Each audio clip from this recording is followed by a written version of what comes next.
All right, damn it. All right.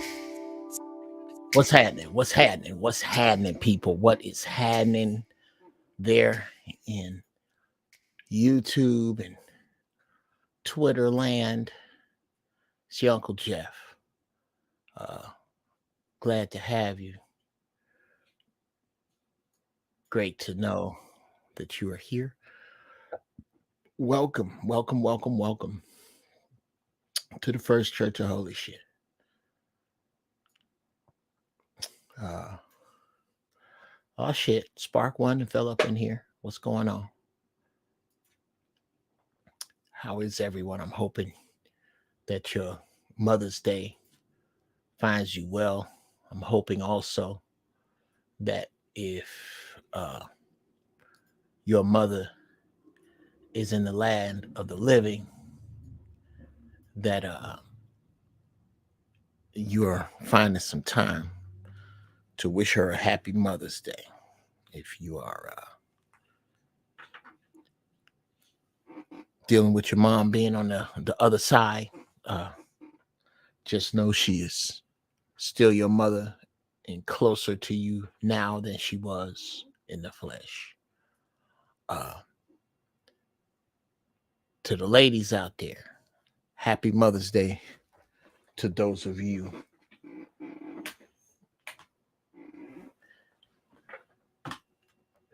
to whom it applies. Those of you who have mothered children that are not your own. How's my sound? Those of you who have mothered children that are not your own. I know of children that fall into that category. That God bless us for the sisters who step into the breach and mother children that are not theirs. I was raised by such a person.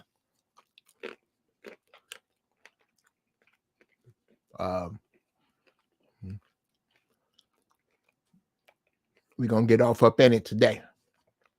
Yo, what's up? Welcome. That's a little high. Yeah, that's a little better. What's happening? Hopefully I'm looking as good as I sound. Let me see who up in here. All 8 of us, mighty and strong. Cousin Annis. Happy Mother's Day to all the mothers. I am celebrating my mom by cooking all her favorite pig feet and pigtails, Lord. Cabbage, chicken and dumplings, and chicken necks and rice together with mac and cheese. All right. Well, and God bless Sister Cousin Annis. God bless your mom on the other side. Happy Mother's Day.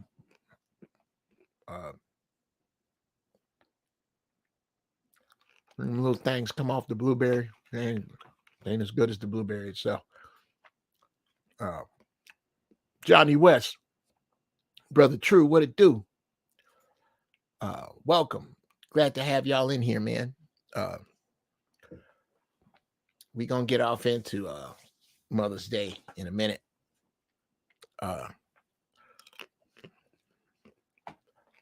And of course, you know, from my militant, no nonsense stance.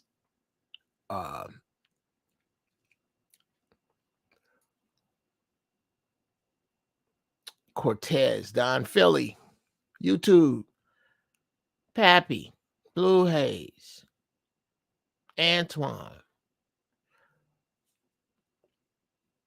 Good to see y'all, man. Very good to see you. Yeah. I'm going to get at it how I see it. And as usual, it's going to ruffle some feathers. And as usual, I give 0 fucks.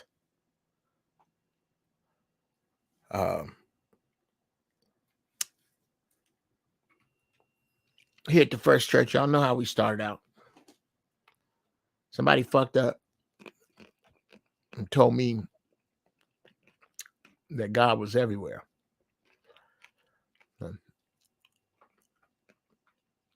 So I pray from here. Save me 10%. I never miss a game. And I invite you, and I see that you are welcome.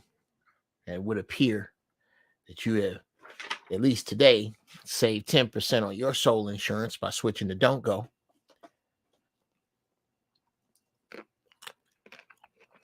And I welcome you. Here, we talk about the Creator.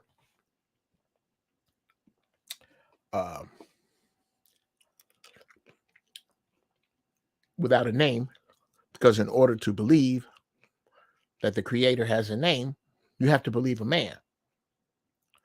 You don't have to believe a man to know the Creator exists. And when all this confusion these uber monkeys have put on the earth, I think the Creator will forgive me as I beseech my gods for not knowing their names, but knowing that they exist and that I love them and honor and respect them because I can feel them. I know they're there. That's where we are here.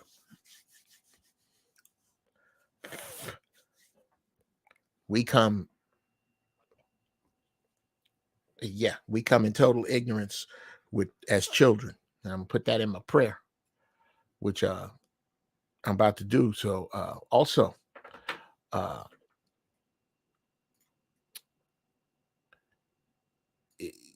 get your strain, get your smoke. So that, because that's the other thing we do here.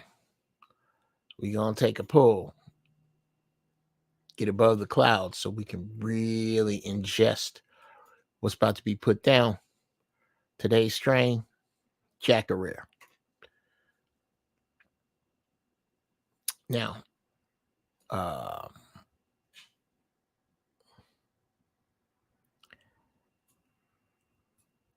let's do this. Let's get our smoke handy. Let's pray. And then let's talk. Bow your funky ass heads. Creator, I thank you for this day. I thank you for one more chance to do this right, to make some sense out of it all, to make a difference so that somebody may see the right thing, the right way, excellence, which is you in me. I thank you. I thank you for these people. We come before you, Father, Mother, God, Earth, Force, ancestors, supernatural power outside of us, whose name, again, I know not. I ask that I share something today that touches somebody, that helps somebody else, that pisses somebody off, but makes them look at themselves. Help me make a dent. Help me make a dent in them. Help me make a dent in me. Help me to learn from them and them from me. Somebody need what I'm finna say. I don't know who it is, but I'm thankful for the opportunity, and I ask that you supercharge it and let it get where it need to go. And send me a troll. There's been a little troll drought. Send me one. There isn't one without a lesson. Let these prayers hit the hearts of children and mothers all around the world. Everybody who would watch this, everybody who would share it.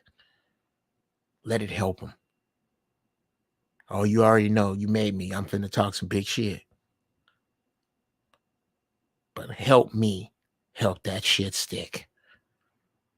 I ask all these blessings in the name of a God whose name I know not, but know he loves me and exists. And in the name of my ancestors, it is so. Can I get a nigga amen as we smoke?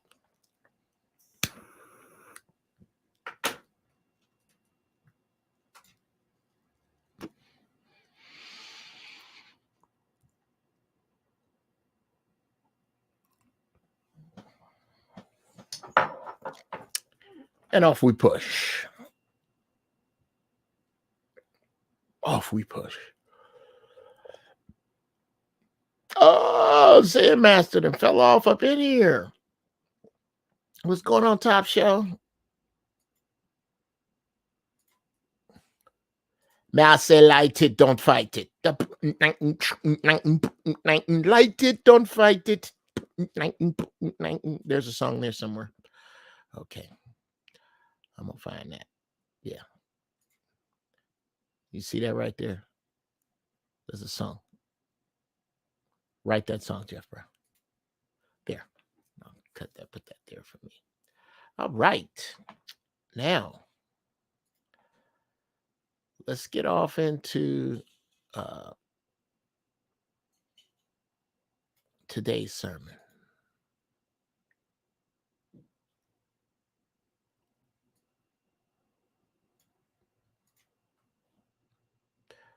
Today's sermon, Black Mothers. From Big Mama to Bambi's mama.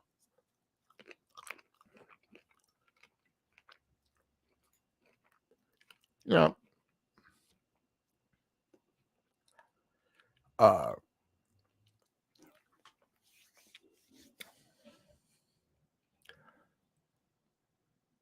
any of us who has experienced one, and even those who are too young to have had this in your life, I am the direct beneficiary of the last era of the good ones. Big Mama. I had a Big Mama. Her name was Mildred Joanne Cottle.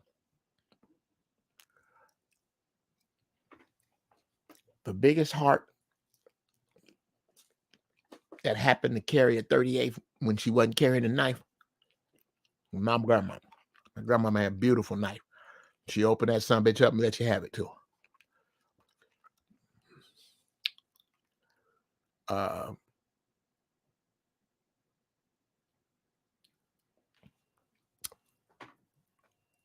Big Mama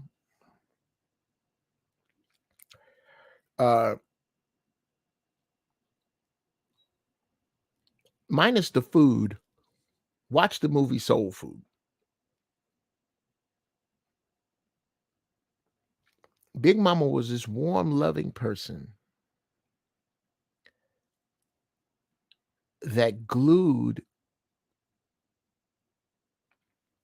this thing we call family together. Her wisdom, her love, her cooking,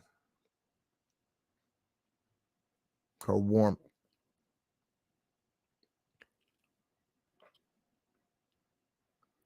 Kept us all in a cocoon of, regardless to how dysfunctional, her bosom.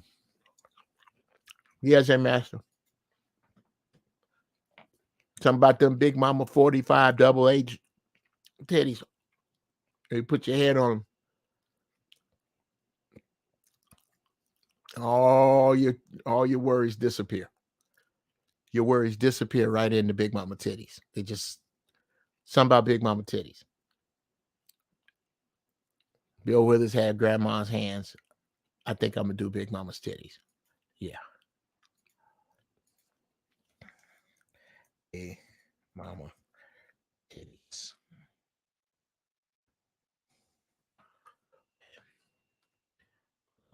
That in there, but that's gotta go in there. I do Big Mama titties as a song because there's something about it, man. You just don't matter what happened, who stole your bike, who made fun of you at school, what you lost, how it hurt. All that shit would just disappear right into Big Mama's titties. Just, and I think it went in, and your pain, it somehow, your pain was the soil that grew Big Mama's heart. If that makes any sense. It's like she could take all that pain in and find a way to be better. Oh, Ro, they wasn't wrong. Sis, they were not wrong. I can't explain it to you. I can't.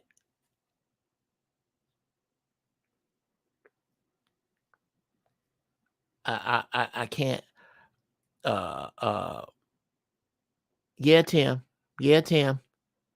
Heaven's pillows.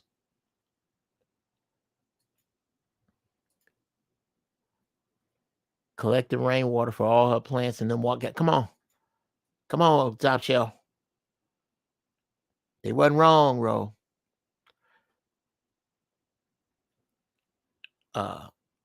They were right about your Big Mama. I can tell you, I had one and I seen them roaming around. And I'm gonna give your Big Mama 110% of the credit I gave mine. I'm telling you. Her family was the thing that was most important to her. And everything you would imagine most of them was poor, in a poor Black woman's power, she did. She did. And I'm not gonna go in the when I do the song, I'm not gonna go in the grandma's hands direction. I'm going a whole different direction.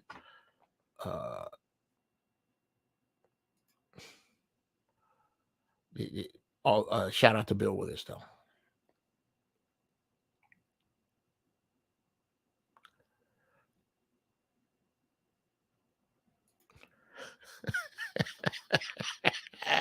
I get you, Dice. She's nice to everybody. Everybody else. She's nice to everybody. Oh, hey, baby. If you don't get your ass over there and sit down. Yeah, that right there. Is that what you're talking about? Is that what you're talking about? Yeah. Yeah. Hey, Auntie.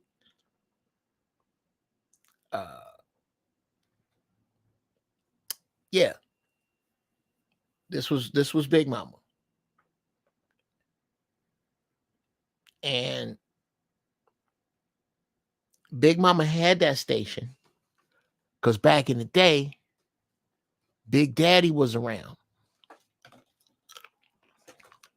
I grew up with a Big Mama and a Big Daddy. And my granddaddy, Willie Howard.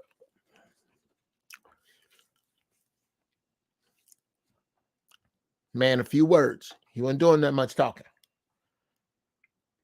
And I tell you what, he didn't need much coercion from Big Mama to unleash hell. He didn't even want to know the details. If Big Mama sicked him on you, nigga, wow. I don't even want to know what she talking about because she talking about it. That's the whole thing. I married her. I put these babies in her. I married her. I know who she is. So we don't need no whole soliloquy from your ass or her. If she sicked me on you, that's your monkey ass. Them the dudes I grew up around. Don't let Big Mama, if Big Mama come in and let her cry. Woo, woo, woo, woo, woo, woo. Hell to pay. Hell to pay. Hell to pay. Okay? Let me tell you something, boy.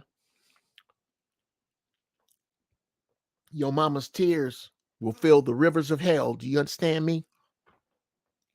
You have a man look you in your face when you young and say that. Your mama's tears will fill the rivers of hell. Oh, shit. Okay, well, maybe I'm gonna take the trash out then. Fuck. Yeah. It was that. Well,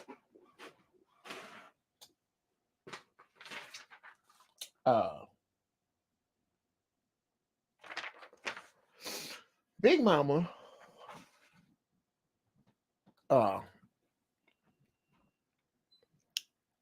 was born before 1960.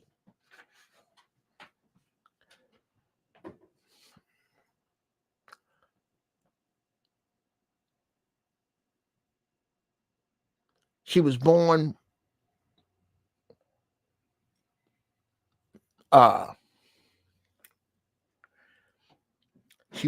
in a time when, wow, she was born in a time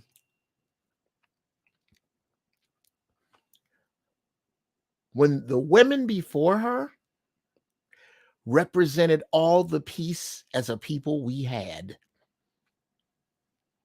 You think about this. During slavery and afterward, as a people, other than Big Mama, what peace did you have?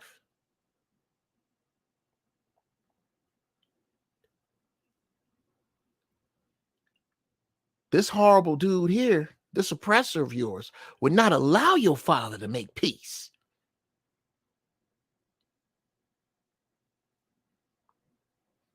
You will make me money. You will do what I say, or I will make an example of you. I'll come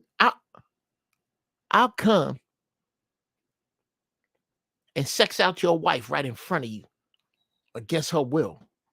If you say something, I'm going to hang you.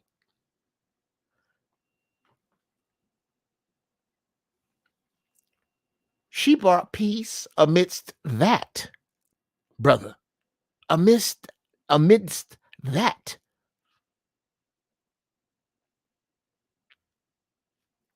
These are things for the uninitiated and the youngly ignorant. I was dealing with some neo-nignarrogants. That's these new Negroes and their ignorance that do not understand where they came from and don't give a shit to know.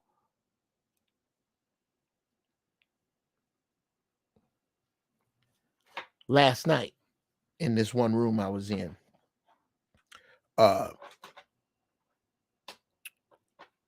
who bash old people for being old with the same verve that we get to bash young people for being young.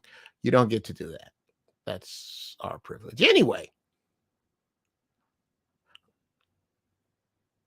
at some point,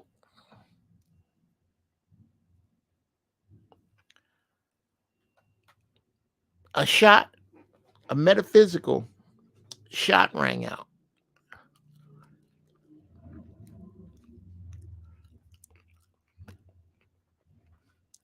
That killed Big Mama.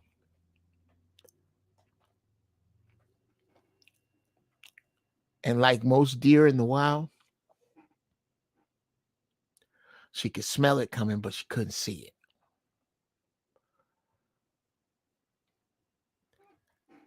This was the welfare state. The welfare state was the white man hunting in the wilderness of the ghettos that he created.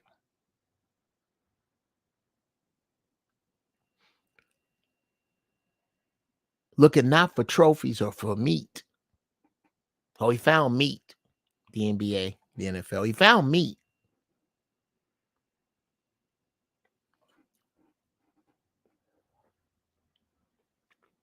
He found meat. But that's not what he was there for. Not all. He was there to find a Messiah, snuff him out. This is known.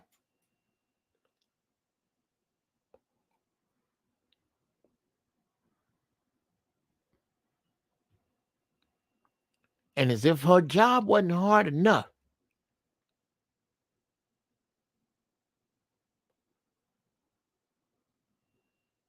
he took Big Daddy away.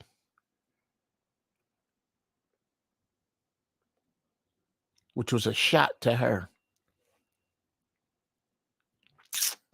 And where did that leave Bambi? This is when you became Bambi's mama. And Big Mama died. Took her a few years. But by the year 2000, Big Mama was pretty much gone.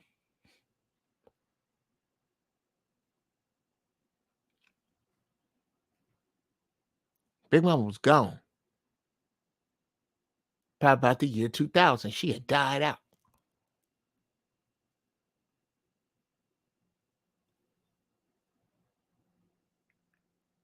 And what came up in its place was Baby Mama 1.0.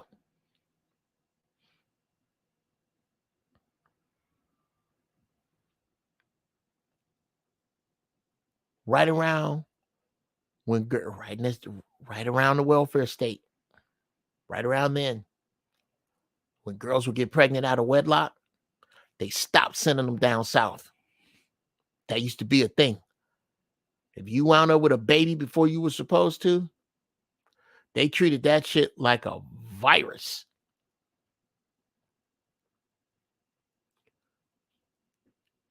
Like a goddamn virus.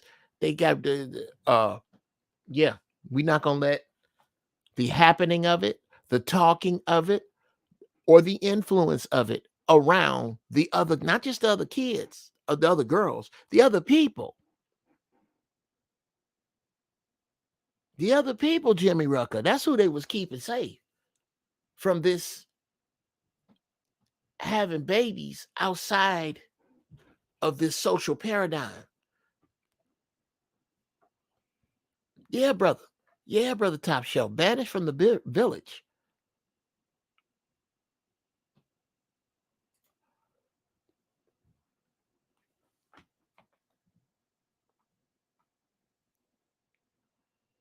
Now that Big Mama is gone,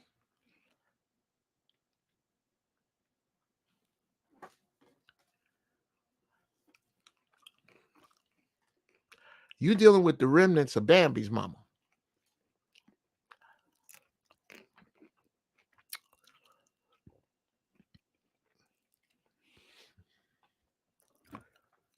When Big Mama died, so did family first.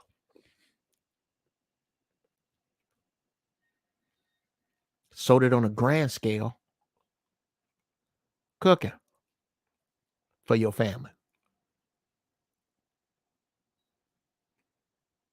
So did shame. Big Mama had shame.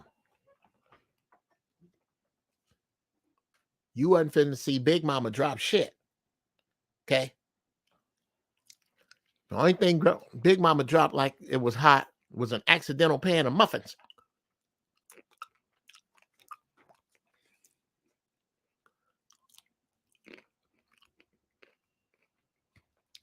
Shame was gone.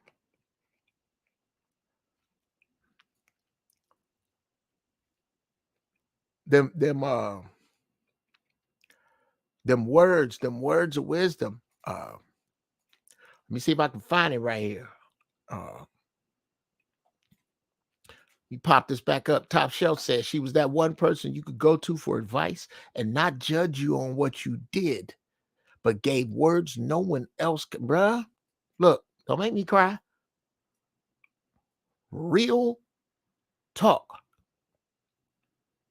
Real talk, bruh. Well, as proving themselves to be adversaries of ours.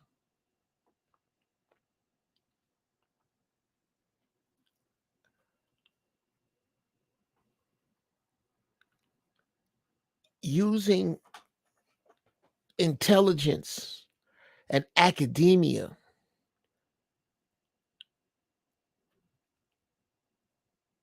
as a na instead of a bandage. The need to strike back in the name of women who don't give a fiddler's fuck about them.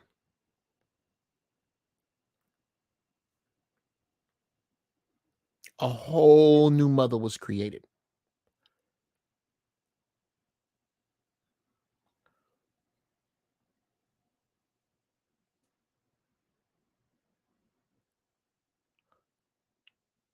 A mother unwilling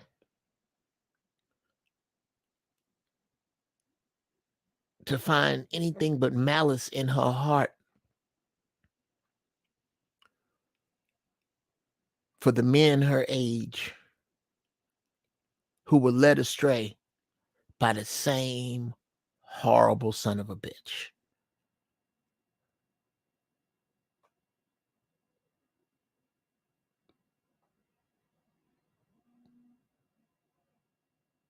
An inability to see that they traded her village. She traded her village for trinkets.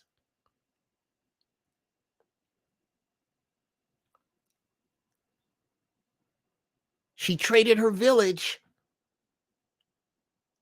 for a corner office.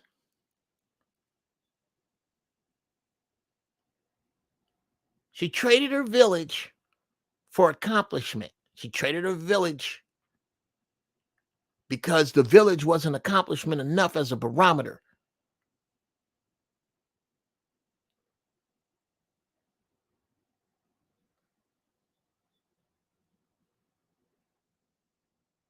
She traded these things.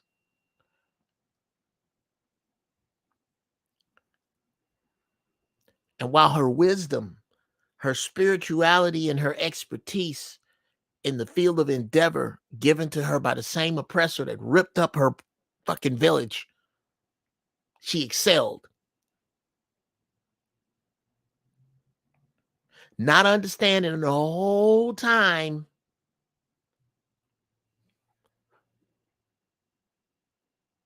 that you hear on this trinket shit because somebody shot Big Mama with the welfare state.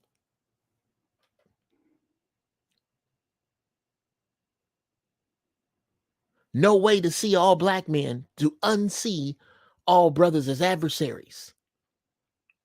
No way.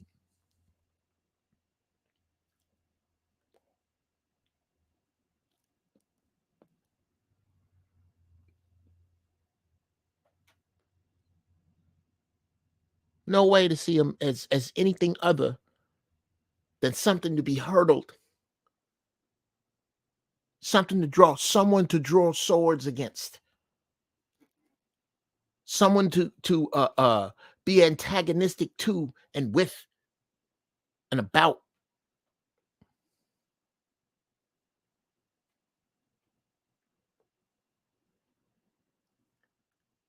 Turned her into the mother who would weaponize her children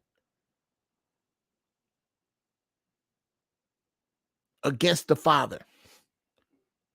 You could not have got Big Mama to do that, no matter what Big Daddy did. You couldn't convince her.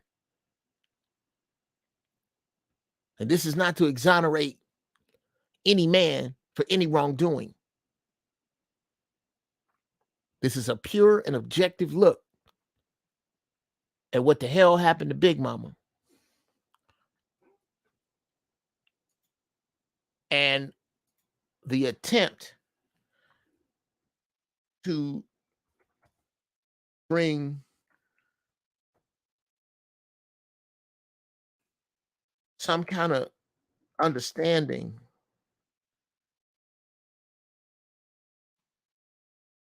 to where we are.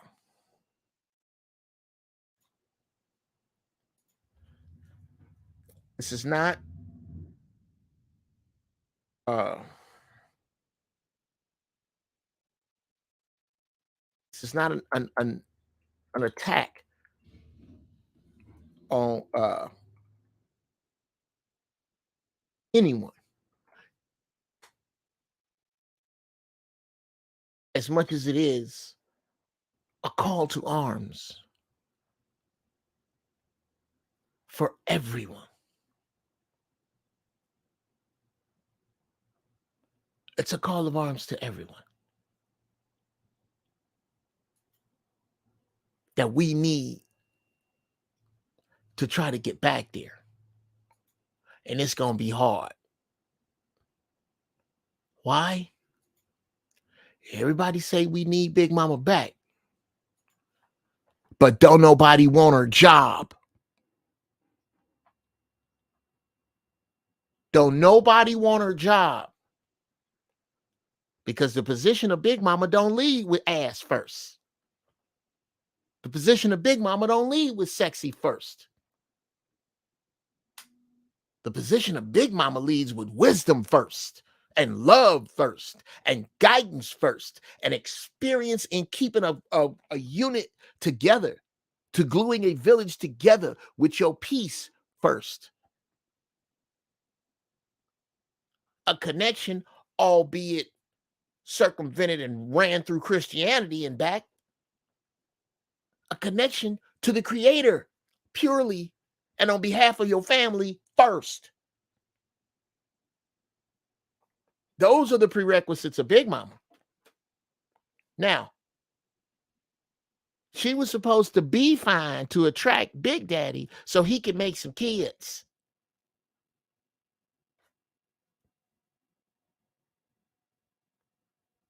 She wasn't trying to be hot for nobody but Big Daddy.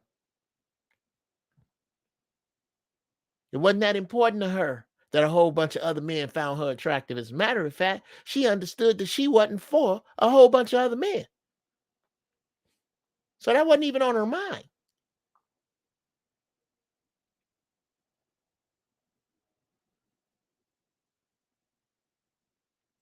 She had a village to maintain, and it was the most honorable job you could do.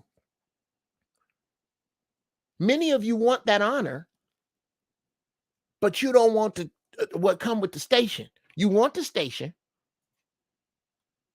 You want the station. You just don't want to walk the beat.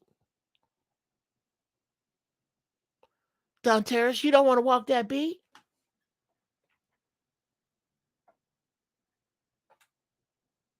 Who is the new Big Mama?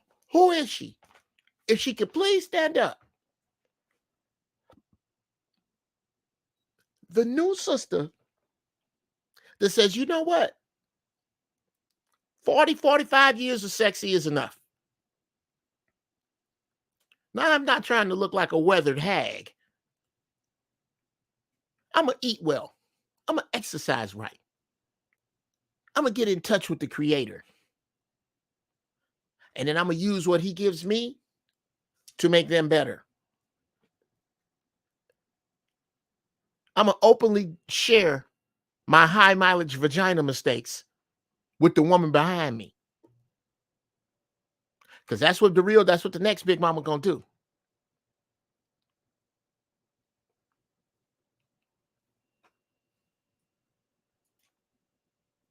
Thank you, Don Terrace.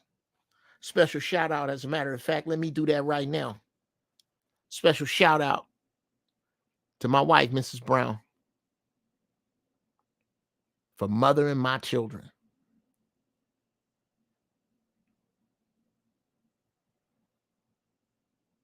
What a great job. Thank you.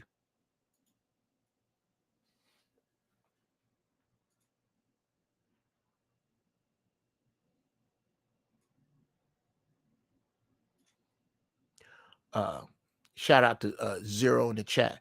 Yo, bro, I'm gonna go to them clips when I open the doors.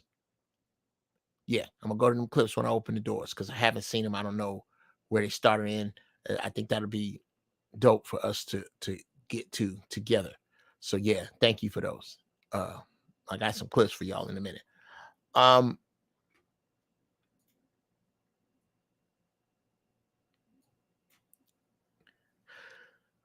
What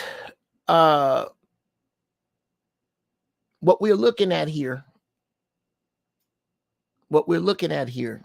ladies and gentlemen,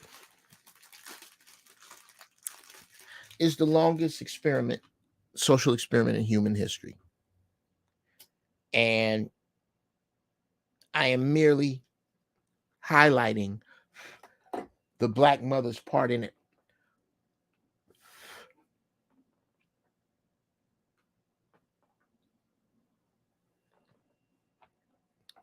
And it would be a lot easier. Hear me, sisters.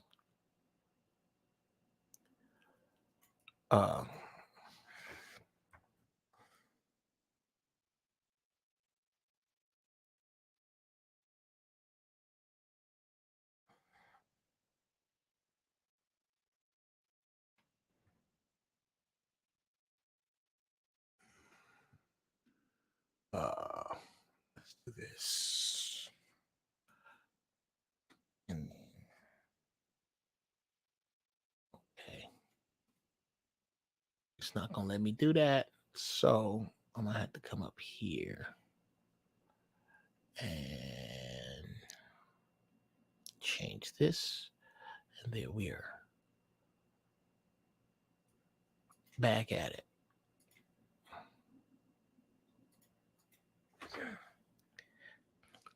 Boom.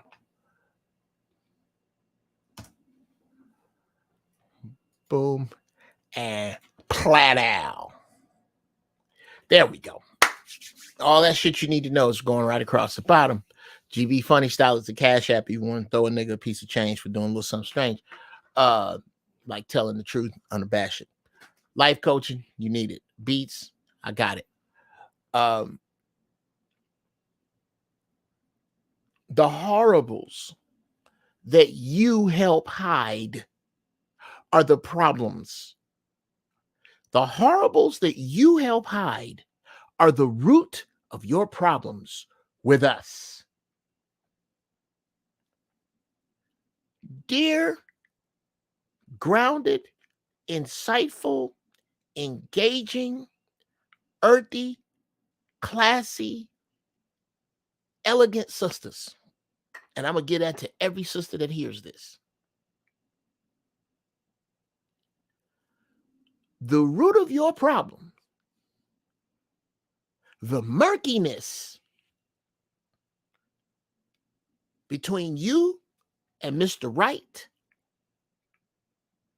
is found in, composed of, comprised of, motivated by the horribles that you help hide, that you don't police, that you treat us like we crazy when we discuss, that you go, oh yeah, what about? That never helps you.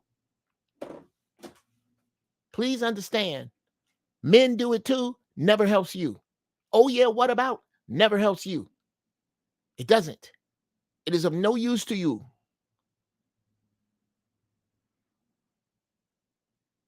You are either using it in the first person as a horrible I'm talking about, or you are using it in the second person as a classy, earthy, grounded sister that is aiding and abetting the horribles that we are talking about. It does not help you. Men do it too, will never help you. Doesn't matter how it's coming to you. Listen to what we want. Tell us what we're wrong about in what it is that we want. Take your hands down. That's what this is about. That's what this backlash is about. This backlash you are receiving is about the blasphemy put upon, the misuse of, the uglying up of, the tattering of, the station of mother. The station of mother.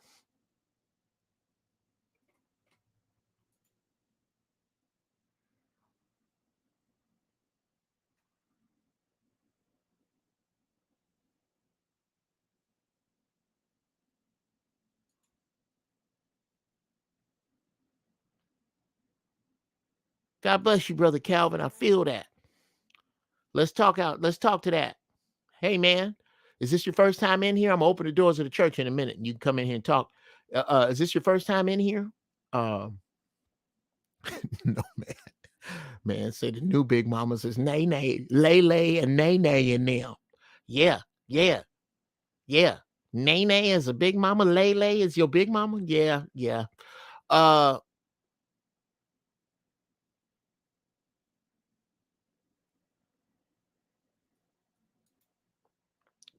Trying, but can't even smoke this hurt away. Love you and miss you infinitely, mama. Shout out to all the mothers still here. Calvin, let me tell you, let me share a story with you that might help. It is no secret to anybody who knows me well that my relationship with my mother is estranged. And that we are more like brother and sister, not unlike and peace out to the Bishop family, and prayers out to the body and soul of one Eric Marlon Bishop, known to most as Jamie Foxx.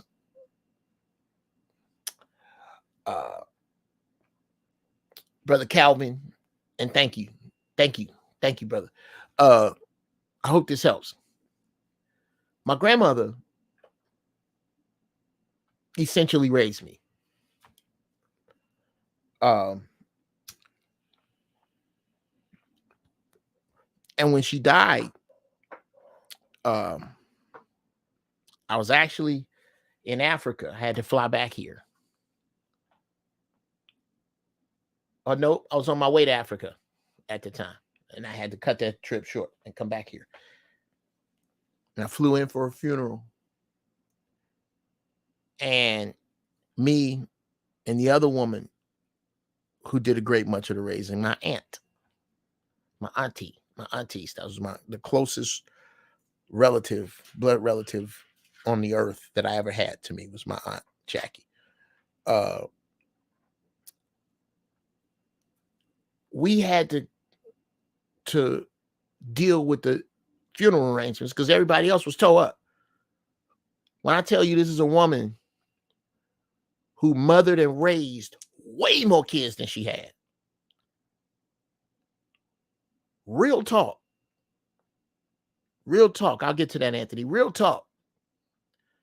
She raised more people than, man. Woo, I can't tell you. Anyway.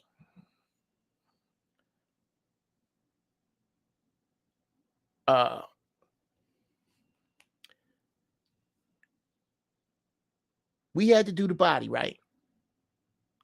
So when they brought us in the room where she was laying there in her usher boy uniform. Dude, she was the usher on the door with a knife. You was not getting out. If my grandmother was on the door, you was not getting out. I mean, you give nobody but the pastor could get out this door. She was the gangster on the door. She wasn't letting you out. You got to pee on yourself and pray. You go sit back down and clean that shit up after the church. She was not letting your ass out. Anyway, I put my hand on I touched her hand, and bruh, it was like touching a cold piece of furniture. It was cold. It was hard. It looked, I recognized it. That was the hand that taught me timetables. That was the hand that braided my hair, taught me how to cook collard greens, taught me how to cook cornbread, taught me how to cook chicken, whoop my ass. It was that hand. It was that hand. But it didn't have the spirit in it. At that point, on the way back to LA in the plane, I was literally looking for which way is heaven out of here? Which way? Where is that nebulous place we go? Because she has to be there. That wasn't her. And I was immediately calm.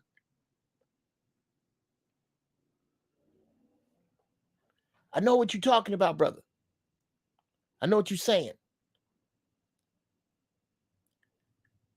Yeah, the like button is the cover charge as you come in here. Just hit the like button on your way in. I was immediately made aware that she was no longer in her body. That is the point I'm making to you. Is that your mother, because she's no longer in her body, bruh, she ain't sick. She ain't tired. She ain't hungry. And that better place is right here. You can talk to your mama. She now moves at the speed of thought. She's not encumbered by this shit. You can talk to her and be with her and commune with her on some real shit, bro.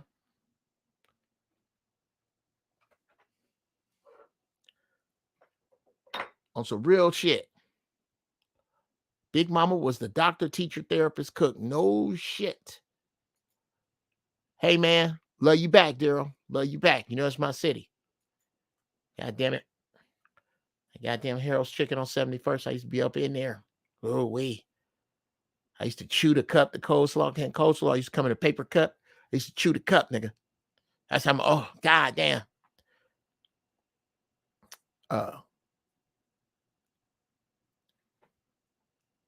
Shout out to Chicago. God, shit.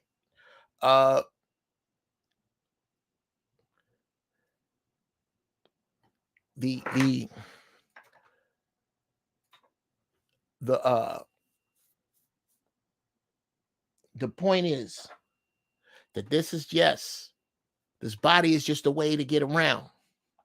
The beauty is that soul. When you tell your kids some shit that she taught you, when you see your children do some shit that you didn't teach them, bruh, I dare you. I dare you, bruh. I dare you. Sit down and talk to your mama, not just at the grave. The grave is the honor of a life and a body. She's no longer any of those. She's not the life of the body. She's standing outside. Imagine a Hot Wheel track, bro. Yeah. Imagine a Hot Wheel track. Okay. I don't know how old you are. There's an orange track, orange plastic track. Had these cars run on it, little Hot Wheels. Well, when you lay that track down, you can see the beginning of the track, the middle of the track, and the end of the track. That's your mama. She's outside of the track now. She can see the beginning, the middle, of the end. And nigga, you still in the car. You in the car. You put your head out there, mama. You can talk to her in a way that you could not while she was on the track. Because she was down the track or behind the track. And she wasn't on the, y'all couldn't possibly be always on the same track at the same time because you were in the same skin. Now that she's outside of the track, nigga, I dare you. I dare you.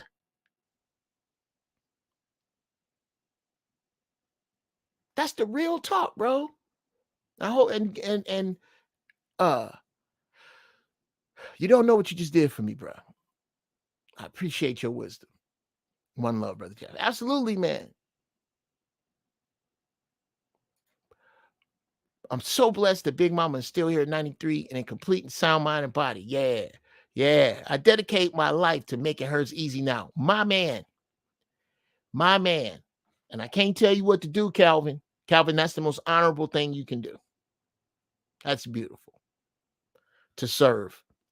If you can serve an elder, that's the grandest, most honest thing. It's the most noble thing you can do It is your duty to serve, brother. It's an honor. Let her know that you know that it is an honor to serve her. It's an honor. And pick her brain. Do you know what she has seen in them 93 years? She saw the phone come in the house, the TV come in the house, the microwave come in and out of the house. She saw the nice girls, the hoes transition. She saw all this shit. She saw all of this. Bruh, that wisdom she has, if you do it right, one day you're going to be 93. And what the fuck you going to tell your people? You better tell them what she told you. You better fill your soul.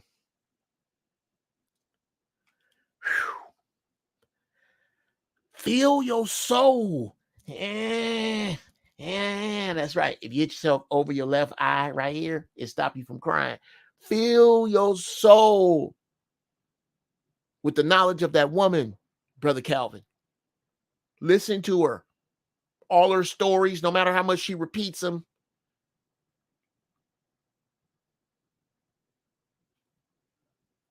That's, bruh, not to entertain her, because, nigga, you need that shit. Where are we going? Brother Calvin? Is some kids around you? They're going to be lost. Yeah, they're going to be lost. The children in the future around you require that you sit with that woman and beg her to let you pick her brain. I don't give a damn what her favorite food is. She 93. If she want to eat a ham hock out of fucking microwave, cook it up. Whatever her favorite shit is. Whatever it is.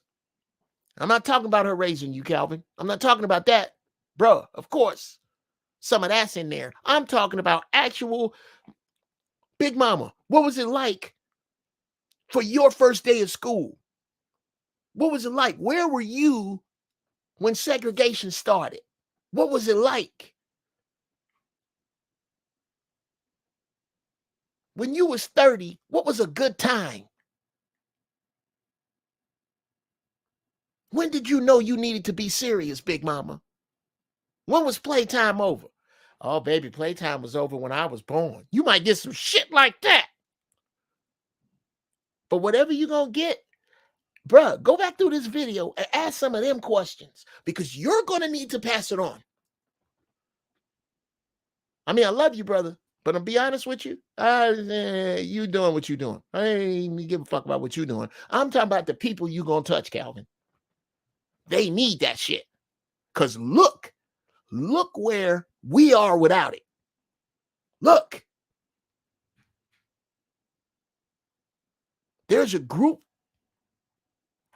who dishonored Big Mama and Big Daddy. I'm amongst that group. They looked at Big Daddy and Big Mama as a waste of time. Well, and I'm not telling you nothing. I got one I got somebody beating your mama by about 9-10 years. My wife's grandfather. Shout out to Mr. Brooks. Shout out to Alton Brooks. This dude, 102, 1-2 right in there, sharp as a razor. Deep wisdom. On some shit beyond me. Beyond me, bro. You think I got it? That dude right there. Wow. And every time I get around him, I pick his freaking brain. Because he is the last of it. They're the last precious drops before it's on us to be the elders. So yeah, bruh, enough. Yeah, but I'm staving off tears. So yeah, while you can. While you can. My one regret is that I didn't sit down with my grandparents over many meals and go, look, tell me everything. That's one of the things I would do different if I could, is I would go back as an adult and spend more time with my grandparents, just laying it down like wet paint, bro, so that I would have even more than I have now. And I strongly suggest that to anybody that's got living Black relatives over 70. What up, Ja? If you got living Black relatives over 70 and you ain't in their presence as much as you can be, making their life, like Calvin, making their lives better. If there's one or more grandkids that's doing okay, ain't a way in fucking hell your granddaddy's supposed to be doing bad. Or your grandmama's supposed to be doing bad. That's bullshit. Whatever your granddaddy like to do. I don't give a fuck what it is. He's supposed to be able to do it. Real talk. That's to everybody. Your granddaddy like fishing, and he's 70-something. Eat your 40-something-year-old ass, your 30-something-year-old ass about making sure granddaddy can fish. Getting the best reels and rods and hooks and shit that you and your relatives can afford. That's that real shit. You sit down out there on the bank with that dude and pick his brain. Great job, Johnny. I was just over your grandparents' house today. Excellent. Next time you go over there, cut some grass, do something they didn't ask you to do. Wash a car. Something they didn't ask. You know what they eat. Go in the refrigerator. Look, if it ain't there, go to the store and get it. They didn't ask. They deserve that honor. They honor them. Find a way to honor them. Because they deserve that honor. Right on, Pappy. You live with your grandmama. Oh, she deserves. I don't give a fuck what she been through, or if she's horrible. Find lessons from her, because they're there. They deserve honor. We have lost honor for those who come before us. Those who have lost.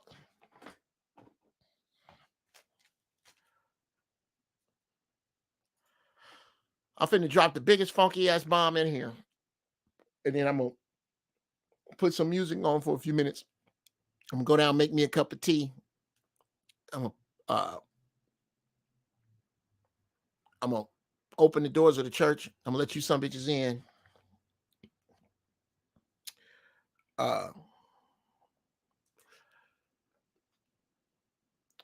It is the greatest honor to, there you go.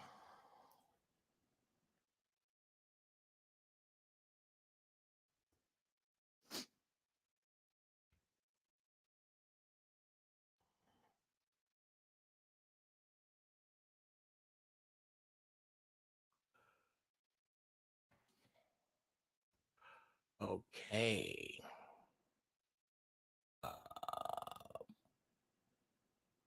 Which one should I guess I can get rid of this because I have it somewhere else. Anything I have somewhere else I can get rid of. Okay. There we go. Now,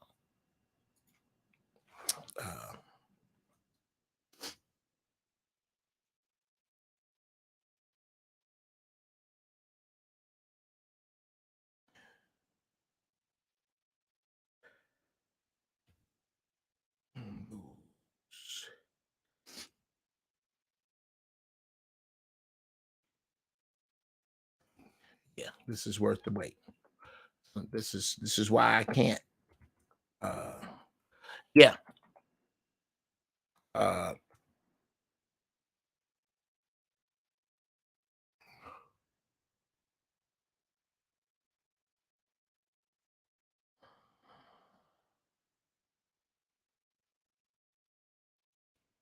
Yeah, this needs to be said, and it's not. This is something I can't do.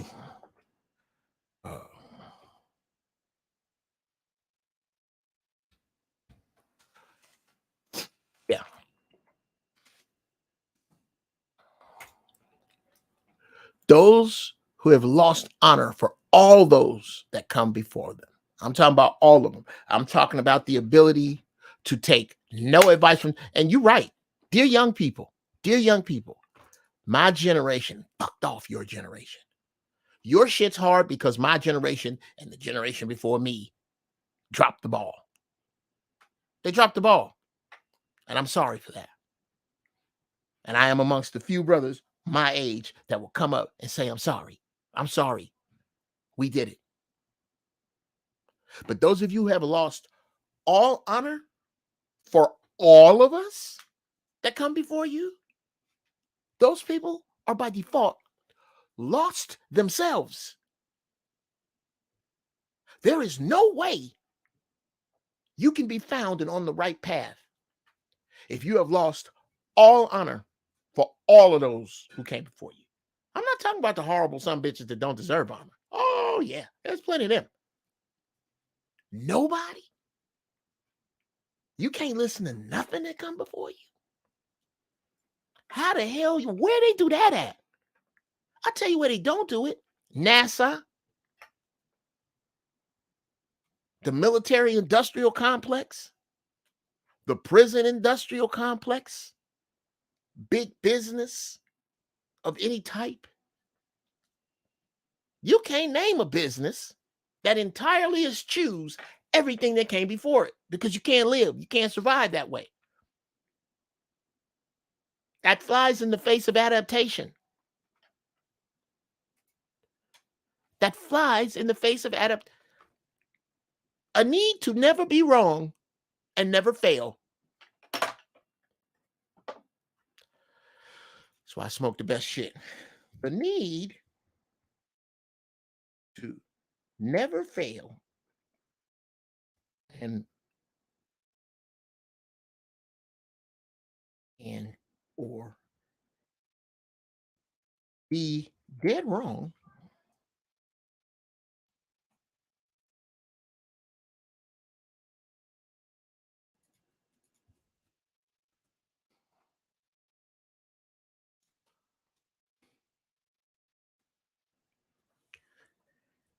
lies in the face of adaptation,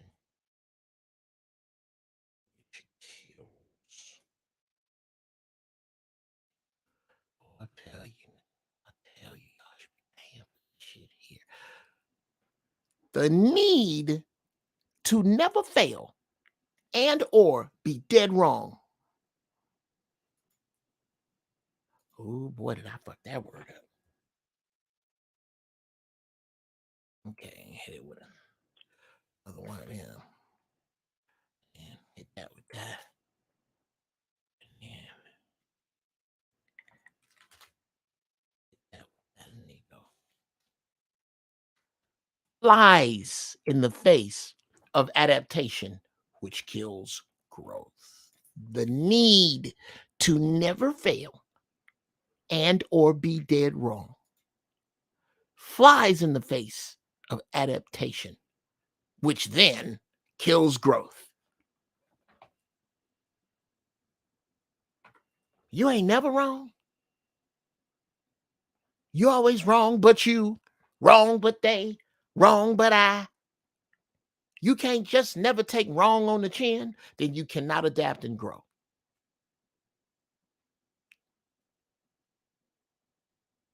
Find yourself in the company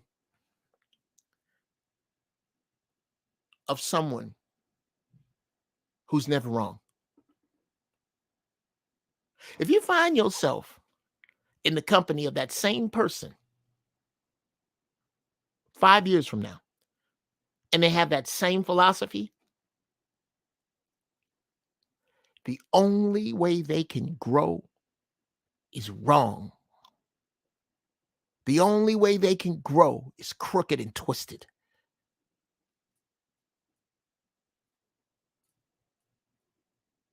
That's the only way.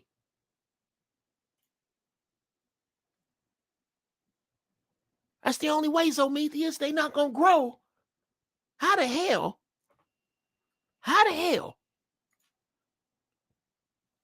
When all wrong is a map.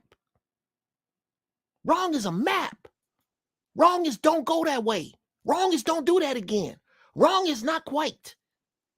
Without don't do that way. That's the wrong way and not quite. What destination do you ever purposely meet? None. It is impossible.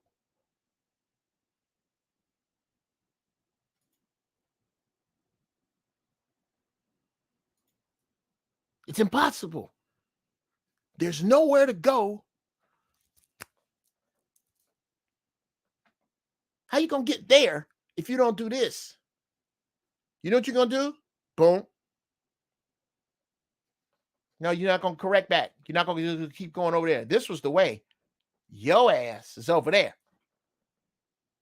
Because you will not allow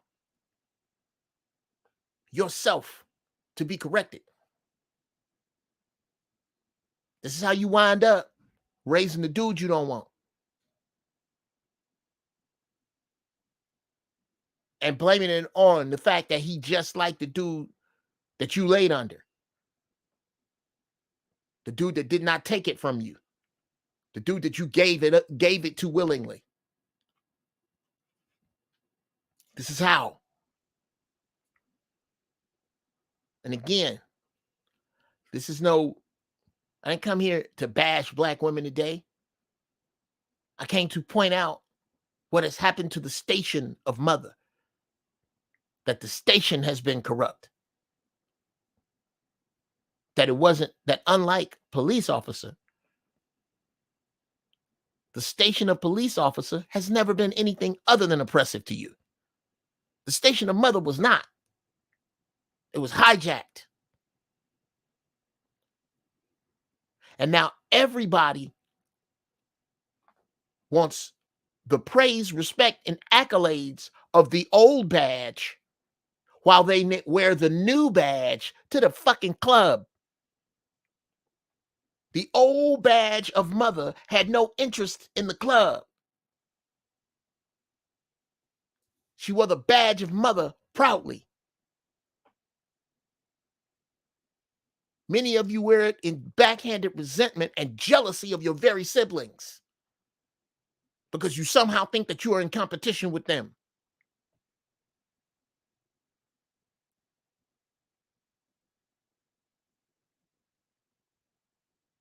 If something can be done well, it can be done shitty. If something can be, God damn it. I'm telling you, Zometheus, these are all t-shirts. If something can be done well,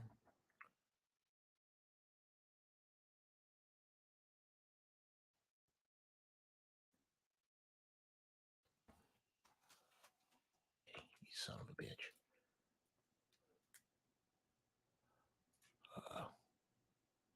Okay. I got so many. Here we go. Get rid of that one.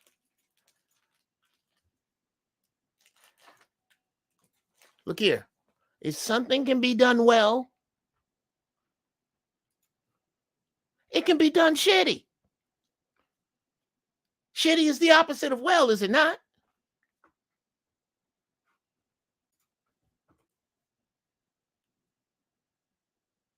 I'm comparing today's mother with what has been the pinnacle of Black motherhood, in my opinion, since we've been here. The pinnacle of Black motherhood has been Big Mama. If I'm wrong, somebody help me out in the chat. Well, I'm comparing that. I'm comparing Mildred Joanne Cottle. The women are her. Yeah. I'm shout out to Nina Moore and Linda Moore. I love y'all as my Found the Life family. I'm comparing Reverend Moore. Shout out to Reverend Moore. Happy Mother's Day, Reverend Moore. Who is, this woman is in her 90s and is still beautiful. She's beautiful. Shout out to Reverend Moore. I love you. I love you. You helped shape who I am. I'm talking about her. The difference between her and my grandmama, Nim. Laverta Cal, shout out to Laverta Cal on the other side. I love you. The difference between them women and these women is the difference. If they've done it well, and it can be done well, some of y'all done it shitty. And I'm not talking about just the broke ones. I'm not talking about just the loud ones. I'm not talking about just the ones that's embarrassing by what they wear. I'm talking about some of you, most of you, cosmopolitan elitists won't date a bus driver heifers. Yeah, that's who I'm talking to. Yeah. I hope I got it wrong, and I hope you don't like it, because fuck you. That's who I'm talking to. Now, with that said, I hope I pissed somebody off enough to come on in here with it. Let me go. Throw this joint in.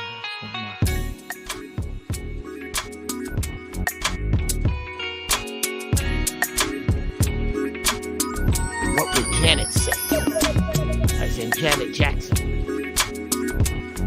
What would she say? Would she sit down with an ink pen and write something to this? I sure hope so, because I wrote it thinking of Janet Jackson singing one of them songs when she used to wear the little belly necklace, the little belly dang right there. Lord Jesus. My wife already know y'all can't, you ain't gonna bust me out telling Mrs. Brown how I feel about Janet Jackson.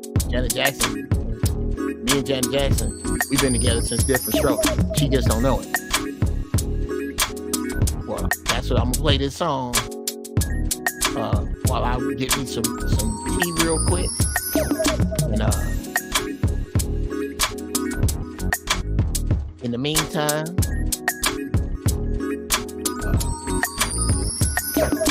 I'm gonna bust open the doors of the church. And y'all can come in here. We gonna chop it up for a few minutes on what you heard today. Give me your thoughts. And you know what? I like this one, but I think I'm gonna go in a different. I'm gonna go a little funkier. I'm gonna go here because it's got the word she in it. Yeah, y'all cook on this one here. It's called Then.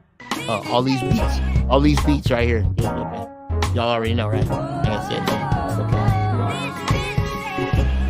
I'll be right back.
And I'm back.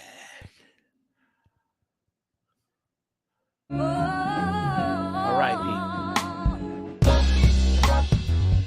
Welcome to the after thing.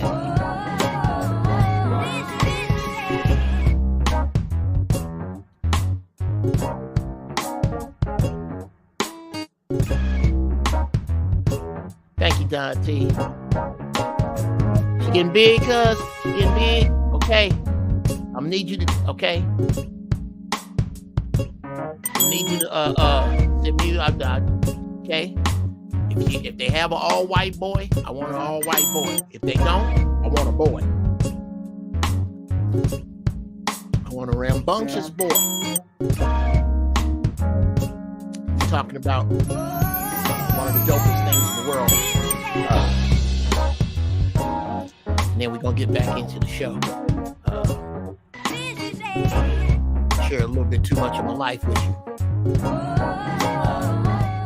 I'm hooked on American Bulldogs.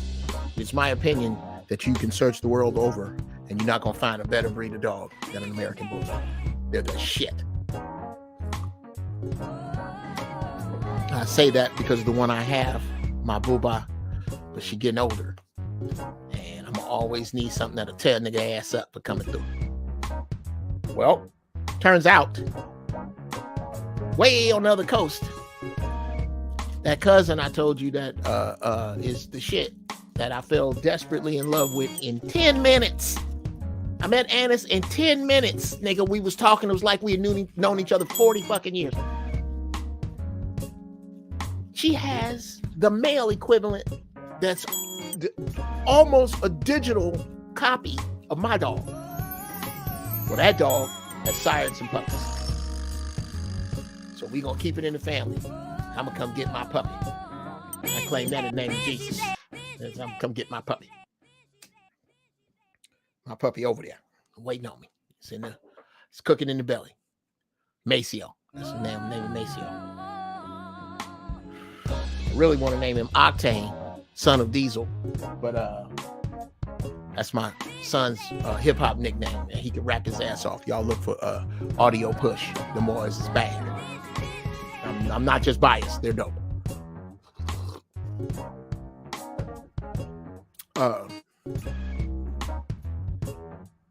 Now, Marquise want to know what's in the cup. Harney and Sons Earl Grey tea, and shout out to my niece Kathleen Lust. She made in a kiln, made me this dope ass cup. 3 legs. It's not circular so it's got like a groove for your mouth. Easily my favorite cup. Holds a whole bunch. Exactly, Frank White. That Maceo. That Maceo. That's the funkiest name for a dog. Maceo? What?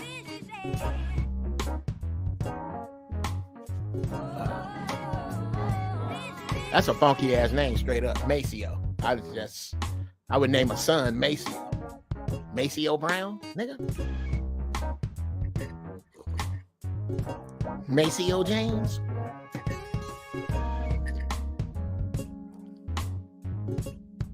Wait a minute.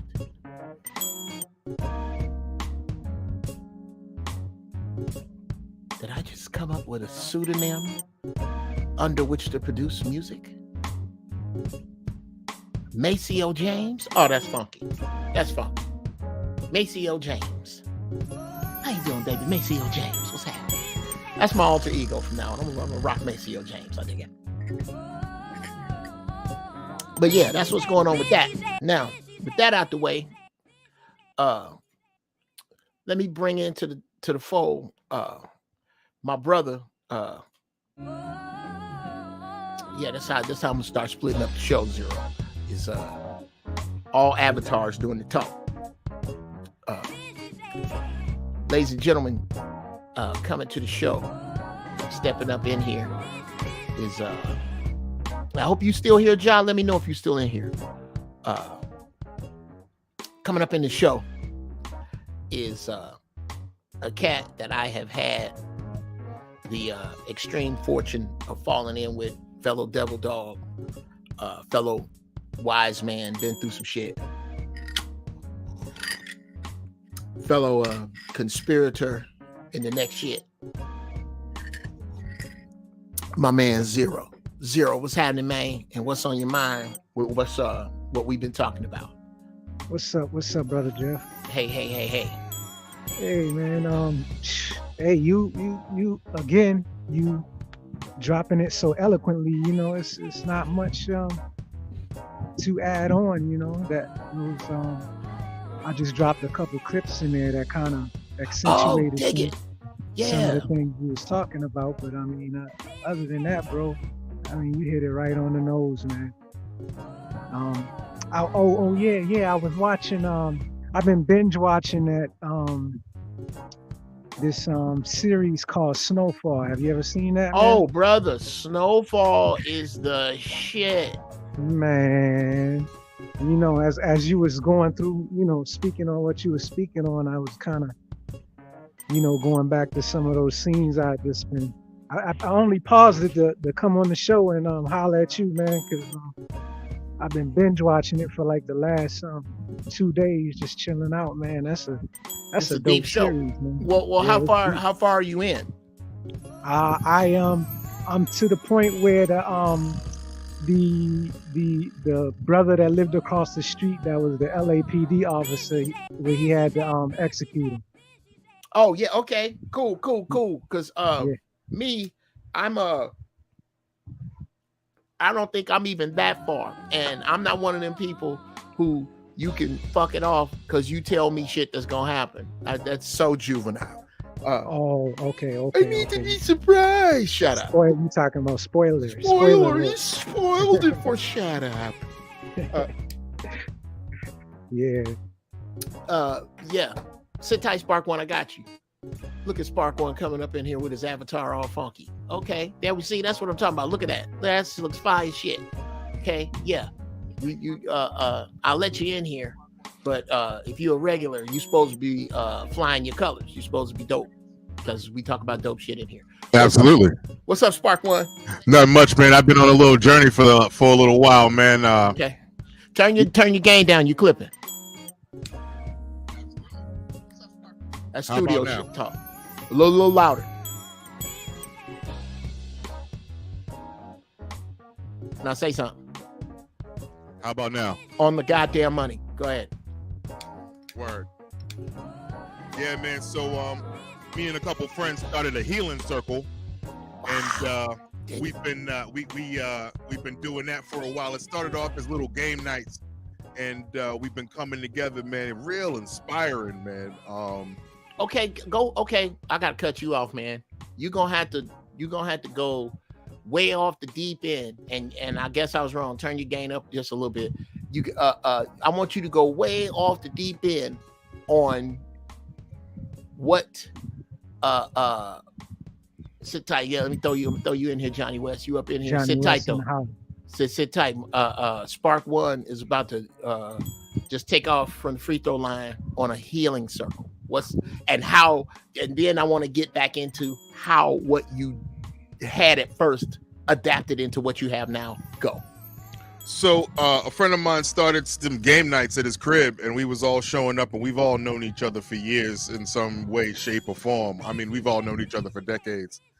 And so, you know, we started just having conversations during the game nights. We started getting these games that were like little conversation starters. And we started really just talking more, and then, you know, people were just, you know, jumping in like, hey, so how do you think that makes her feel, and blah blah blah. And we started talking about relationships, what it is to be a parent these days, what it is to you know, to be you know, to find that family outside of your family, you know. Mm-hmm. And yeah, we took a little trip out to New Hampshire, up in the White Mountains, man. Everybody for a weekend, and just kicked it and cooked and rented a house out and had a blast, man. That's why you haven't seen me for a little while, man. I've been there in the plantation. My man, and that I am hearing more and more that we are doing these types of things. We are finding ourselves in deeper places, and this is what's gonna happen, brother. These congregations need to transpire. There is a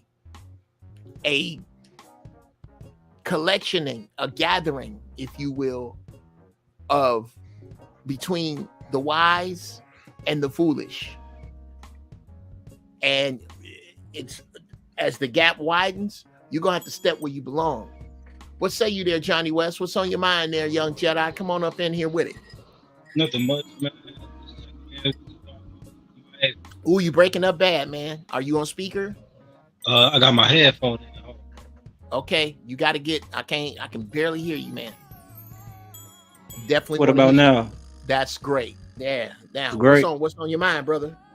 Nothing much, man. Just been MIA for a little minute, checking in with you guys, seeing how you guys been doing and stuff, man. Yeah, well, how have you been doing, brother? We good. You the one MIA. Tell us where you been. Oh, nothing, man. Just been working. Started a new job, and you know how that goes, man. Congratulations. Thank you. Congratulations. Looking forward to seeing you back soon on the one-on-ones, bro. We need to get up in there. For sure. My work schedule is crazy, so I don't know exactly when I'll be able to tap back in. Oh, but I'm most definitely want to get back in. That's okay. I get it. Okay. What it kind of ties in to what your man Spark was just talking about, and I really am going to. I got a friend of mine who has a game night that I just went to. Shout out to Speedy, comedian Speedy. Has a game night at his house at the end of every month, where it's a potluck and you bring games and just people hanging out, great vibe. This will be beautiful for it to turn into this, because speaking of that, last weekend my daughter brought 4 of her closest friends to my house, and we made a plant-based dinner, and I just let these young people pick my brain. And when I tell you, I don't know who had a better time, me or them, bruh. There was not a time when people wanted to share wisdom and collect with one another like this. Not when I was young. See, it's crazy. It's crazy you say that, because I pick my grandparents' brains all the time. My granddad, he's 90 years old. My grandma, she 80. So like, I picked their brain. My grandma would tell me about how it was when her grandma grew up on plantations. You know what I'm saying? In Kentucky. So like yeah. Right. And but it's crazy. So like this how I know it's something different. Like history isn't what they tell us, because my grandma tell me all the time, like her auntie used to tell her that they weren't from Africa. So yeah, like I don't know. I just got to do a little bit more research. But yeah, when you listen to your ancestors and to listen to your ancestors talk, they'll drop some bombs on you. For real. Oh, sure, man. Sure. What would you say has been the deepest thing that your grandparents have shared with you, that you will share with us? Okay, so my grandparents, they stay like in this historical area, right? Mm-hmm. And like they're just now pretty much gentrifying it now. But like when they first moved in, I guess a white white couple lived there, and the white couple, I guess they got like their house got foreclosed on. So because some black people owned the house now, they would come outside of their house and like just terrorize them for a while. until my grandfather and everybody ran them off. But that was, yeah, that was like the craziest thing I've ever heard of. Like, you buy a house and you got to worry about somebody camping outside of your house because you bought the house and they can't afford the house no more. Like, that Wowzer. was pretty wild. Yeah, Wowzer. that was pretty wild. But yeah. Yeah. There has always been a jealousy of Black progress.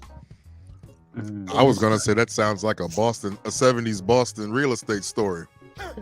Man, it's crazy because like out here it's like this historical area called like Dayton View, and like now it's like the hood, but they're trying to re-gentrify it now. And like over about, it used to be nothing but rich Jewish people that lived all throughout that area, and it was like real nice at one point in time. Like, it's like mini mansions for real, but picture that like in the hood though. Like, it's kind of ran down over there now. Oh, well, what you're talking about is an area in the middle of there. The name escapes me, but right in the middle of the chaos in South Central are mansions, big, beautiful mansions. Johnny Cochran used to live in one. Bishop Charles Blake of West Angeles lives in one. Your man, what's his name? The funniest man in the world to me, J. Anthony Brown. Shout out to Jay. I don't know if he still has. I think he still has a house over there. Big palatial estates that you would drive right by because they're gated. And it don't look like nothing much. But up in there, absolute opulence right in the middle of the city. Yep. So yeah, I know exactly what you're talking about, and the type of stuff that as people we've been kept from. This whole thing is a soup, really. It's a soup, and we've been examining the ingredients of the soup and getting little pushback. Do what you want, say what you want. But time has brought it about to where it is the Black woman's turn for having her part explained in the soup. And a lot of y'all just don't like it. And on a day like Mother's Day, you cannot applaud the applause you have for the Black mother right now is being drowned out by the actions, the gunfire of the shitty ones. So it's not that you don't have the applause for them, but it is the very same people that they will not police acting a goddamn fool that's standing in the way of you being able to give that wholehearted applause. What say you, gentlemen? Any of you jump in on that?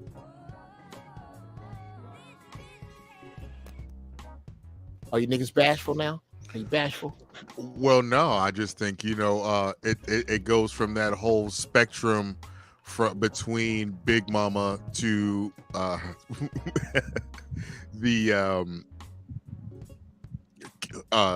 it's that whole spectrum. You know what I'm saying? From the worst to the best. And I think we're looking back towards that time. We're looking back at that time, and where the elder woman, she understood more of what she was going through because times weren't that much different. You know what I'm saying? Whereas now we have all these other new social norms thrown into the mix. Right. And I feel like accountability hasn't been a part of our lexicon for a while, because accountability was always something that Big Mama was about. You know what I'm saying? Right. Owning your shit. You know what I'm saying? And I'm losing my thought right now because the little ones are trying to catch my attention. So But I also think it's got a lot to do with the internet too, and a lot of people being able to just like see how other people are living, and then they like paint fake narratives on things, and yeah, it just the vision get blurred. yeah, that's what I mean by Yeah. the social norms. Yeah. Yeah. Anarchy is supplanting critical thought. You know, it's like if you like take Black Power for instance, right? You know, the Black Power of today is the way it's interpreted today is totally different than the way it's been interpreted, you know, during other generations. One, because of a lot of the things you guys just mentioned, and then I think the main thing is anarchy. You know, I think that's like the main culprit of all the problems right now. You know what I'm saying? The Okay, anarchist no, mentality. I'm not gonna allow you to do that, young man. Now I Yeah. got a question. Hold I got a on, question for Zero. hippity hop mob stop. Okay, first off, it is the dopest tangent because it still really applies to exactly what I said. But bruh, you gonna have to break down anarchy right there, right? Just break down what you see as anarchy and how it applies to right now. That's dope as hell. So anarchy is this, right? Anarchy. So there's an old Arabic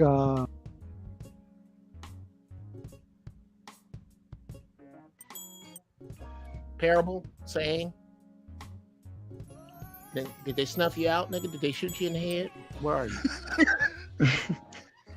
That nigga just disappeared. While you get your thoughts together, I just got a question. Is it anarchy or is it ideological subversion? Ooh, 1 2 1 2. Are y'all there? Oh, nigga, don't is you here? Shit. Okay, I don't know what happened. Well, I don't know didn't what either. happened. I We just thought fell out. because you know. Oh, Okay, shit. first off, this ain't no mystery. Okay, Zero be down there on some Mission Impossible type shit. Okay, Zero be talking to you and then have to take a break and go shoot a rebel in the face and then come back. Shit, So- it was Tom Cruise shit. Right? He be on some. Thank you. He be on some. That's perfect. He be on some Tom Cruise type shit. Tom Cruise Nah, with man. dreadlocks. He be on that shit. And then he just Nah. talking to you, and then out of nowhere, it don't hear nothing. Nigga, we don't think the born identity. Everybody here thought, Nah, man. I'm swinging in the hammock today, man. okay, he's swinging in the hammock. And there's no toppling foreign dignitaries today. So yes, No. okay. No, So but- expound on anarchy, brother.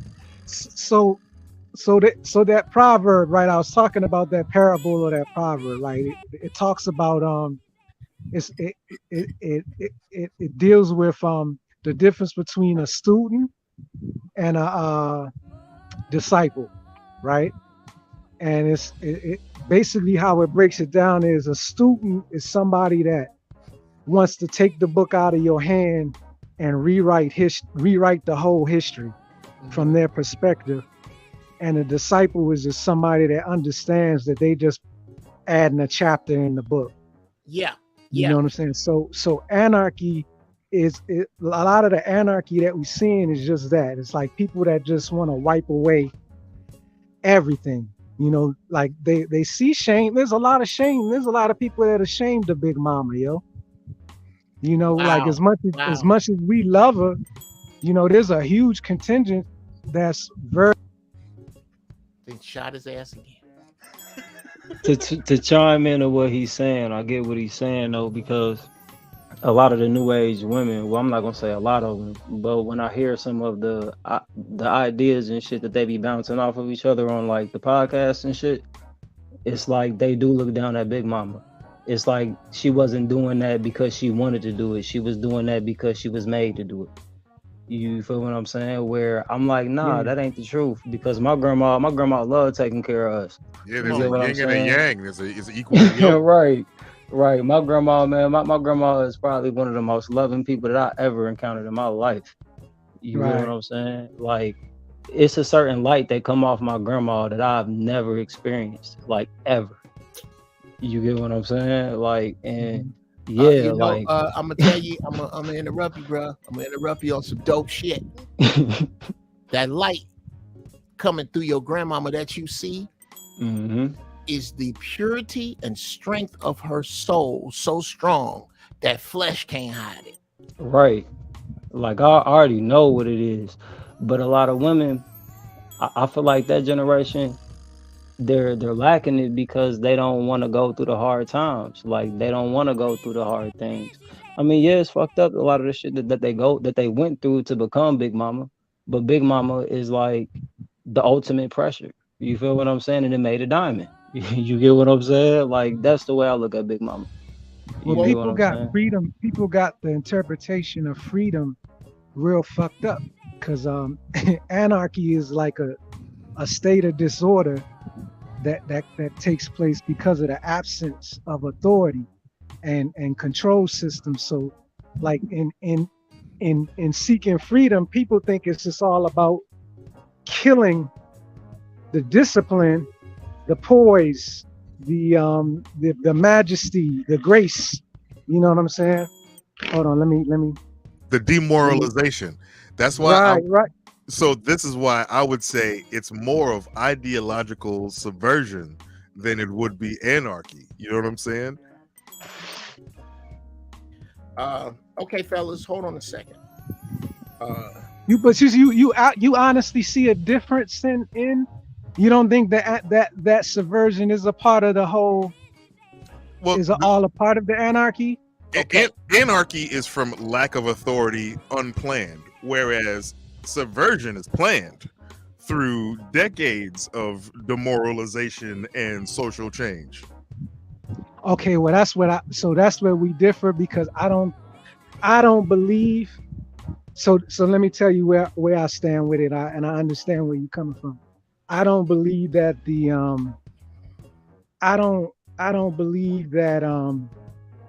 believe that the devil or the antagonist is like in total control. No, I think that they do. I think that they do shit, selfish shit, and gone again. Yeah, they definitely bulleting that brother. Now on that, we can get back to that in a second, Zero, with that change. It's a good time to shift gears back to there's a sister in the chat, Sister Rowe. I've never seen her here before, but absolutely, sister, you are welcome, and I would love it if you could come in. I'll even forgive if you ain't got your avatar type, but if you're gonna be coming in here, okay, it's just funky avatars in here. Everybody got to keep up. And Zero was the one. I mean, I always had mine, but Zero was the one that kind of started it. And then I started to look around, and those of us who had them, and they look good. And when I would put them up, they look good. So I want to keep that going. Her question is, who want to go through hard times? And I want to answer that from this place, sister. Anyone who wants to grow. Anyone who wants to grow. What you consider hard times now is child's play to, although we're on our way back, to being hunted like an animal, to being forced to sleep with a man you have no interest in order to make a baby that they're going to sell. Nothing in comparison to laying next to a man you actually love in a condition that you both hate, and having a knock on your door where either your man has to stand outside while this man has his way with you in his bed, or he takes you to his. Our time's hard. Don't compare to that, sis. Yes, we have times that are hard to us and hard for us. But to say who wants to go through it, well, the people who have to get to the other side, if that's where it is. The people who purposely avoid it by any means are the people who find themselves eventually in the belly of something evil or on the ass end of something stupid. That's generally how that works. Johnny West, you're in here twice. I don't understand how that is unless, yeah. He might How be you in here switching. twice? Anyway, her next comment was, we need Big Mama in here because y'all can't speak for her. Well, I'd like to say that I'm not an astronaut, a farmer, or a superhero. But I can speak at length about the moon, cows, and Batman at dinner parties. I don't have to be Big Mama to talk about Big Mama. I never attempted to speak for Big Mama. I spoke about her, the one I had, the one we've all had. Last night, we didn't get together and say, yo, let's agree on some bullshit tomorrow on the show.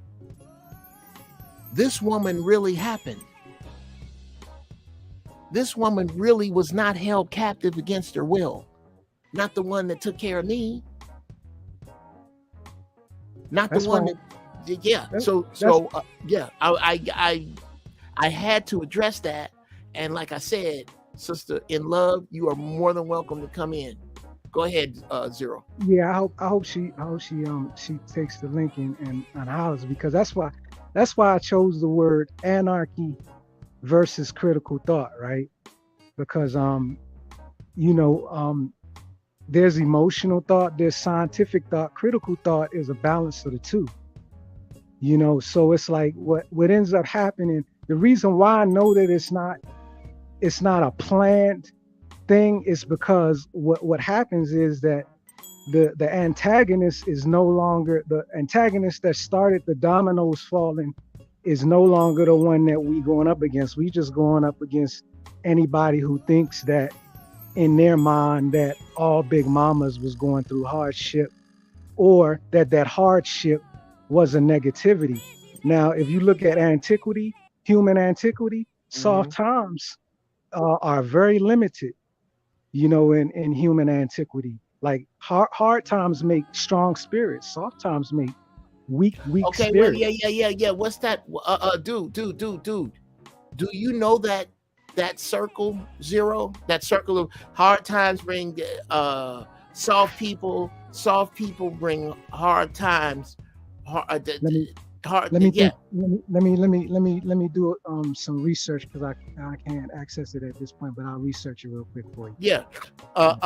There is a circular truth that you have to look at where we are with regard to that circle in time. There it is. It's hard times. Gone. Shot him again. God damn it. Every time you get ready to say some deep shit, the deep state hits him with a deep shot. I don't know why they what's going on today. It's been can you hear me again? Yeah, I hear you now. Hard times. Hard times create strong men. Strong men create hard times. Good times. Yep. Hold on. Give me one more time. Let me get it right. Yeah, strong men create good times. Good times create weak men, and weak men create hard times. Right. And that's why I say it's that's why I was saying that it's anarchy, because in the longer scheme of things is that it's no longer like we're going up against an actual force that we can pinpoint. We're just going up against now people who think they know what was going on without actually engaging, or everybody's just going off of their emotional whim. Like in the States, if you ask the average Black person in the States to explain slavery, and they'll relegate it to an experience that just was amongst Black people in the United States. And slavery has been a thing that's been going on in human history for the longest. And the Black slavery in the United States and on the whole scheme of things is only a small drop in the bucket when you deal with slavery as it pertains to human existence and humanity. So it's like when you're looking at this stuff, you got to like really look at it with a critical, you got to get informed, have information about what's really going on, and then look at it critically as opposed to just emotionally. Critical is like a great balance between emotional and the logic. You know what I'm saying? And it's like, you know, you got to have receipts. And you know, I know a lot of people did go through a lot of things. You know, I know there was a lot of color purple scenarios, but then there were a lot of scenarios that weren't that way. And if you're not getting the even representation, you just going off of movie interpretation, and movies are based on whatever throws you left or right emotionally. Well, you know, like let's stop right there. Let's stop right there in the few minutes that we got left. I've often said this about The Color Purple. I will give you that it was a documentary, that everything about The Color Purple was true. There really was a man named Mr. who really was in that social position, who really did that to a woman who had African features that are considered less than of the common European aesthetic for beauty. Yeah, because I couldn't believe a weapon for years. Yeah, yes, come on. That it happened just like you saw it. My question is, since there were many stories that didn't go like that, why were you fed that story in that format at that time? Are you willing to question that? That's the problem. They're not willing to question why they were fed that meal, not whether it was true or not. Not whether there's like a bunch of beautiful stories about Black people that are true, but you haven't been fed those. And you know what's a big, you know what's a big overlooked point in that, Jeff? The box office draw. You know, that like people not looking at it like, you know, they're taking it as a, like, okay, at one point in time, it may have been a real documentary story, but as it's been related to us, you know, it's been tweaked for a big box office draw. You know, so it's not going to be balanced. It's not going to talk about, you know, a lot of times when I read these books, you know, when I read things in books or stories in books, it's very balanced. And then when you see it in the movie, it's on a whole nother thing, depending on if a liberal or a conservative is behind driving executive producing it. Yeah. So, you know, that's all I wanted to say. Like, money and the box office draw is something major that we got to understand, because we are being manipulated, and that's a part of the whole. That's a big scenario. Piece of the pie. That's a big piece of the pie. Well, brothers, absolutely. I with that, I think it's a great place to kick all you niggas the fuck out of here. Yes, you too, Johnny. I love you, but you have to go. What we have covered again, and I have to stop it before it goes off the rails. That is the danger of having so many dope ass minds on tap. Is that we can take a real hard left down another road, and it'd be some dope ass shit. And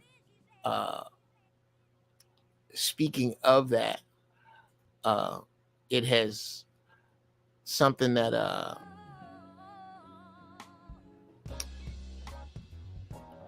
Sister Rowe put up. We are told to get us through the hard times. We are told that to get us through the hard times, it don't have to be. We cause our own suffering. I'll tell you in advance, Wednesday's giraffe balls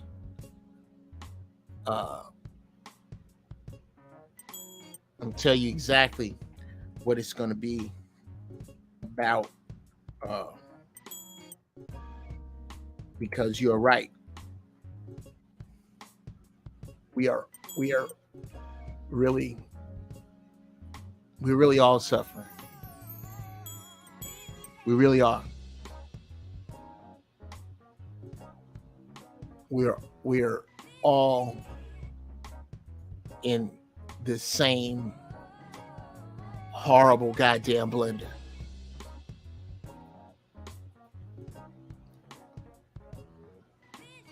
And once we can agree that we are all suffering, the true question becomes, who are you suffering for? Who are you suffering for? Well, that's going to be Wednesday's Giraffe Balls. Tell somebody about it. Have somebody come through. Like, share, subscribe. We always hear that shit. I want my numbers to grow, y'all. We got people to help. And I can't do this by myself. As much as you may think you can, you cannot. I need y'all's help. Tell somebody. Next week, your Uncle Jeff is going to tackle the question, who are you suffering for? On Giraffe Balls at noon, right back here. So until then, I want y'all to stay high in thought. Stay high in deed. Guide your ignorance to your wisdom. Pull out of the gravity of the stupid. Sisters, find your peace. Brothers, find your majesty. It's your Uncle Jeff. I'm out.